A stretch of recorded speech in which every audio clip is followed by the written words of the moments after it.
विश्वासाची 26 वर्ष, लाखो सुखी दाम्पत्य. डाउनलोड करा मराठी मॅट्रिमनी. कांदिवलीमध्ये परप्रांतीय रिक्षा चालकांची दादागिरी. 3 ते 4 अमराठी रिक्षा चालकांकडून मराठी रिक्षा चालकाला मारहाण. मनसे आक्रमक झाल्यामुळे परिसरात तणावाचं वातावरण. मराठी सक्तीच्या विरोधात अमराठी रिक्षा चालकांची मुजोरी. कांदिवली लिंक रोड रिक्षा चालकांकडून हंगामा करत रास्ता रोको, तर मुजोरी केल्यास ती मोडून काढणार सरनाईकांचा इशारा. भांडूपमध्ये वाहतूक कोंडीच्या विरोधामध्ये मनसे आक्रमक. पूर्व द्रुतगती मार्गावर मनसेचं आंदोलन. पोलिसांकडून आंदोलकांची धरपकड. संजय राऊतांनी आंदोलकांचं म्हणणं ऐकून घेतलं. माझगावमध्ये गणपती आगमनावेळी 2 गटांमध्ये तणाव. एका सोसायटीमधून मिरवणुकीवर अंडी फेकल्याचा आरोप. बायखळा पोलिसांमध्ये गुन्हा दाखल. नितेश राणेंची कठोर कारवाई करण्याची मागणी. अमरावती स्त्री जिल्हा रुग्णालयातील नवजात शिशु कक्षाला आग. 3 बाळांचा मृत्यू तर 6 बाळांवर सुपर स्पेशालिटी रुग्णालयामध्ये उपचार सुरू. पहाटे 3:30च्या सुमारास आग लागल्याची माहिती. मुख्यमंत्री फडणवीसांकडून अमरावती दुर्घटनेबाबत दुःख व्यक्त. दोषींवर कठोर कारवाई करण्याचं आश्वासन. मृतांच्या कुटुंबियांना 5 लाखांची आर्थिक मदत. आरोग्यमंत्री प्रकाश आंबेडकर यांच्याकडून अमरावतीच्या रुग्णालयात पाहणी.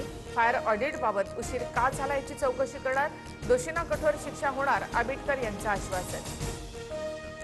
नागपूरच्या गोधणी ग्रामपंचायत परिसरात गॅस गळती. 40हून अधिक नागरिकांवर रुग्णालयात उपचार सुरू. 200 मीटरचा परिसर रिकामा. एनडीआरएफकडून बचाव कार्य.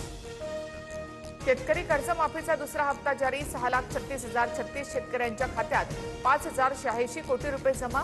मुख्यमंत्री फडणवीसांच्या हस्ते रक्कम वितरित. आतापर्यंत 12,56,000 शेतकऱ्यांना लाभ. एफडीए आयुक्त तुकाराम मुंढेंच्या निर्णयाविरोधात खाद्यतेल व्यापारी एकवटले. 15 दिवसांमध्ये सुट्ट तेल बंदीचा निर्णय मागे घ्या, अन्यथा राज्यभरात आंदोलन करणार. तेल विक्रेत्यांचं अल्टिमेटम. व्यापाऱ्यांना केवळ 15 दिवसांचा साठा ठेवण्याची परवानगी. साखरेची साठेबाजी रोखण्यासाठी सरकारचा निर्णय. मागणी वाढल्यास साखर दिवाळीपर्यंत 100 पार होण्याची शक्यता. सरकारकडून साखर आयातीचा निर्णय. साखरेपाठोपाठ तांदळाच्या दरात 11% वाढ. वाढती मागणी, काही राज्यातून घटलेली आवक आणि निर्यातीचा किमतींवर परिणाम. आणखी दर वाढण्याची शक्यता. कांदा, लसूण आणि अद्रकच्या दरामध्ये अचानक मोठी वाढ. आठवडाभरामध्ये कांदा 40 वरून 60 रुपयांवर, तर लसूण 300 आणि अद्रक 200 रुपये किलोवर.